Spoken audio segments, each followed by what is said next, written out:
All right, financial management. It's my last big topic.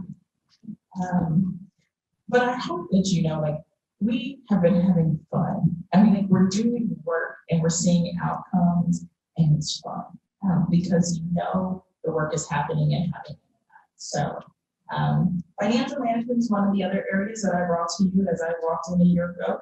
You remember there were some things that I couldn't tell you. I didn't understand. I didn't know yet. We were still trying to figure them out, right? We're still looking for certain things. It wasn't that they weren't there, just not as transparent, not as clear, not sure how it all came together. So the lack of transparency and understanding drove a lot of the work that has happened in this area. So there's two things that I'm going to highlight today. One is the redeployment of the financial management tool that I mentioned a year ago, Apptio. We had this tool, Satan had it for 2 or 3 years. We had customized it to the point that the company didn't even recognize it for the most part, and really hadn't utilized it in its essence. I have to give a huge shout out to this company, as they really have been a true partner in helping us redeploy this tool and actually leverage it for the state purposes. It has been phenomenal. They showed me a demo last November of all the things that this thing could do, and I said I wanted to do all of those things. But what I will tell you is that we have moved through the step 1 of getting those things done and are aggressively moving to step 2. So it is a platform. It's a financial management, data management platform that really specializes in IT, but can be used in other sectors. And as I said, we have it. We are currently including budgeting, financial reporting, financial analysis, expenditure tracking. So right now, think of this from the standpoint of OITS services. That's where we are now. Think about this as a phased-in approach, right? So we have to start with the actual services that we're delivering, our billables, our receivables, everything that is in-house that pushes out all those services that impacts all of those other entities. To get that clean and to get that clear and transparent. So our current state is that we are tracking and reporting on our internal budget. Basically, there were a myriad of Excel spreadsheets that were all over the place that tracked on this. This is now a real-time dashboard resulting in information. On November 2nd, the very first day, work day of November, our directors, our IT managers, our financial team could see all actual spend of October, right? Because it's more real time. And that's arming us very differently in terms of decisions that we're making and understanding where our budgets are and our spend is, right? That has implications rolling back into then what the agencies will see. And that's part of the phase 2, is we'll remember we're cleaning up our own first. So how is it being used right now? We're looking at it from a budget by program, budget details of a specific program, actual versus budget, and a drill down capability. And I'm just going to show you a few screenshots that are in your thing to give you a sense of it. So this first one is what would be budget by program. So you look on yours and hopefully you can see it. Because mine is real tiny.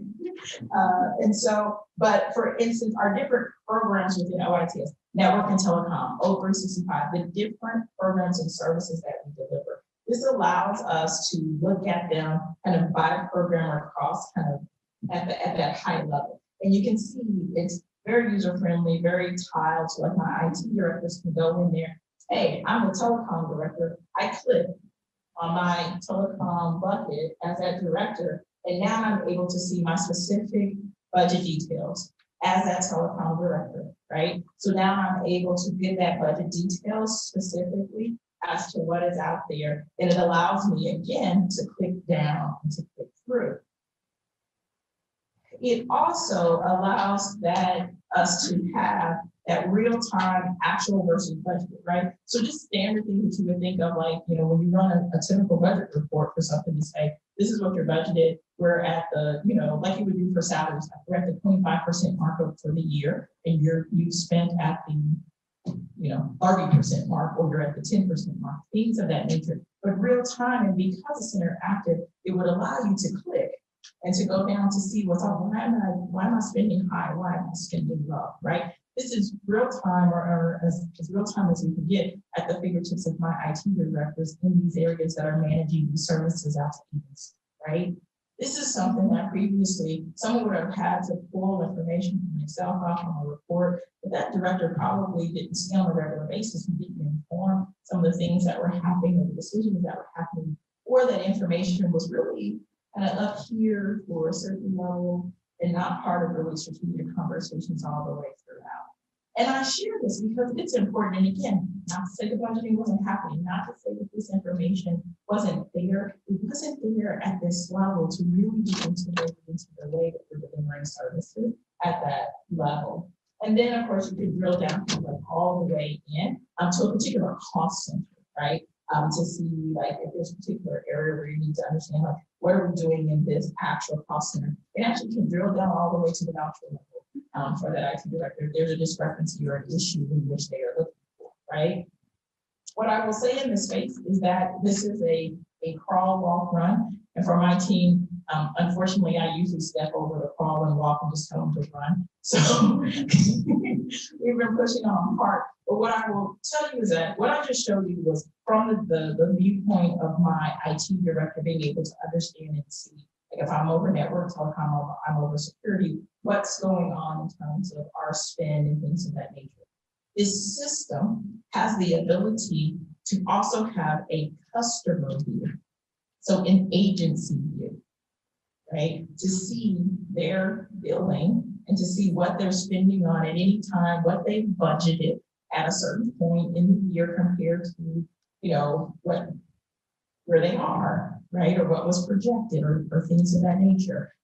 It also has a vendor cost visibility view with where, when we activate and populate that, you can see spend by certain types of a vendor, kind of like that first bucket I showed you, looks something like this. You can see vendor spend by different sectors. So within telecom, you can see your vendor spend, what are your top vendors and what does your vendor spend look like? I think you can then tie that to what your annual anticipated expenses are for that budget, but I'm not quite sure. But just giving you some ideas of what it can do, right? And so that is, as we start our phase 2, we are actually launching the first of this, kind of moving into that phase we're starting with picking on network and telecom, but we're starting with them because we're going to start using the system as a pilot to then roll out the billing for the agencies for that section for network and telecom, to see how that works, if the agency's used to it, and then we would build out all of our various lines of service like that eventually and get to the place where this would be something that an agency could see their full view in. But you can see I think we started this relaunch in February, March with them. They had the system on because we had to go and get all of our old data. And even though we had the system in place, our data wasn't feeding into it. So we had to literally rebuild all of that and then clean it up and then put it into the system. So it's been kind of up and running and functional, I want to say since September, but they used from March into September to rebuild everything, make sure it was clean, make sure it was pulling in clean data. We focused internally because I have to have the internal data and what we're spending and what those lines are correct before you can build out the agency view or other views, because that is those expenses of what we're spending on telecom lead directly into the rates and what people are charged in terms of what they're consuming for telecom. And all of that should be a way to transparently see how things are moving. Does that make sense? So we're not all the way there, but we are getting there. And this particular tool is helping us leverage into this piece of the conversation.